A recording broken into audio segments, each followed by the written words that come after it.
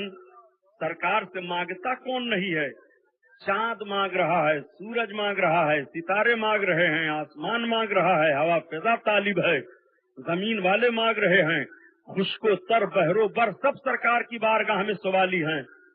اعلیٰ حضرت عظیم البرکت فرماتے ہیں کہ یا رسول اللہ، جب آپ کی شان کا یہ حال ہے اور سارے لوگ آپ کے سوالی ہیں، سب آپ کے در کے بھکاری ہیں، تو ہم آسمان کو کیا مانیں، زمین کو کیا مانیں؟ تو ہم یہی تسلیم کر رہے ہیں، یہ آسمان بھی دسترخوان بچھا دیا گیا ہے، یہ زمین بھی دسترخوان بنا دی گئی ہے، اور سارے لوگ اے میرے آقا سب آپ کے مہمان ہیں۔ آسمان خان زمین خان زمانہ مہمان، آسمان خان زمیں خان زمانہ مہمان،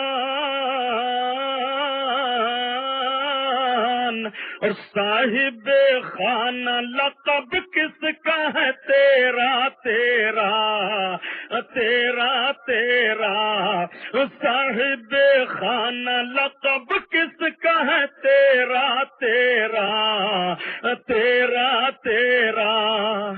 اللہ اکبر۔ اور ذرا دیکھو پیارے، میں تو مالک ہی کہوں گا کہ ہو مالک کے حبیب۔ اعلیٰ حضرت عظیم البرکت عرض کرتے ہیں یا رسول اللہ، میں آپ کو مالک ہی کہوں گا، اس لیے مالک کہوں گا کہ آپ مالک کے حبیب ہو، آپ سرکار کے محبوب ہو۔ میں تو مالک ہی کہوں گا کہ ہو مالک کے حبیب، میں تو مالک ہی کہوں گا کہ ہو مالک کے حبیب، یعنی محبوب محب میں نہیں میرا تیرا، میرا تیرا وہاں کیا جود و کرم ہے شہ بتا تیرا، نہیں سنتا ہی نہیں مانگنے والا تیرا، مانگنے والا تیرا۔ اور حضرت امام حسن حضرت امام حسین کے تعلق سے عرض کرتے ہیں غوث پاک کی تعریف کرتے ہوئے، حسنی علوی فصل بطولی گلشن، نبوی میں ہے علوی فصل بطولی گلشن، نبوی میں ہے علوی فصل بطولی گلشن، حسنی چاند حسینی ہے اجالا تیرا، اجالا تیرا، حسنی چاند حسینی ہے اجالا تیرا، اجالا تیرا۔ درود پاک پڑھو۔ اللہم صلی علی سیدنا مولانا محمد معدن الجود والکرم وعلی آلہ وبارک وسلم۔ صلاۃ و سلام علیک یا رسول اللہ صلی اللہ تعالی علیہ وسلم۔ میں نے کل عرض کیا تھا کہ حضرت امام علی مقام رضی اللہ تعالی عنہ کے احباب کا اور سرکار امام علی مقام کے سر اقدس کو سارے ظالم لوگ لے کر کے دمشق کی طرف بڑھ رہے ہیں۔ راہب کے وہاں ٹھہراؤ ہوا، اور راہب کے وہاں سے جب اٹھے اور دیکھا کہ جو دینار اس نے دیا تھا، درہم دیا تھا، وہ سب کے سب پتھر کی ٹھیکریاں بن گئی ہیں۔ وہ آگے بڑھے، موصل کا شہر پڑا، موصل کے شہر کے قریب گئے تو ایک یہودی ان کو مل گیا۔ اس نے کہا کون ہو؟ کہا ہم امیر شام یزید کے لشکری ہیں۔ کہا یہ بتاؤ کہ یہ سر کس کے ہیں؟ کہا یہ حسین ابن علی اور ان کے ساتھیوں کے سر ہیں۔ کہا کون حسین ابن علی؟ جو رسول کونین صلی اللہ علیہ وسلم کے داماد حضرت علی کے بیٹے ہیں۔ کہا ہاں۔ کہا کتنے ناپاک لوگ تم ہو، جس پیغمبر کا کلمہ پڑھتے ہو ان کے نواسے کے ساتھ تم لوگوں نے یہ جرم کیا ہے۔ آج بھی حضرت موسیٰ علیہ الصلوۃ والتسلیم کے 70 پشت سے میں پایا جا رہا ہوں، اور میں جدھر چلتا ہوں سارے یہودی میرا قدم چومتے ہیں، سارے لوگ میری تعظیم کرتے ہیں، اور تم لوگوں نے اپنے رسول کا کلمہ پڑھتے ہوئے اپنے رسول کے نواسے کو شہید کر دیا۔ تب تک ایک دمشقی نے، فوجی نے تلوار نکالی، یہودی نے بھی تلوار نکال لی، دونوں میں جنگ ہو گئی۔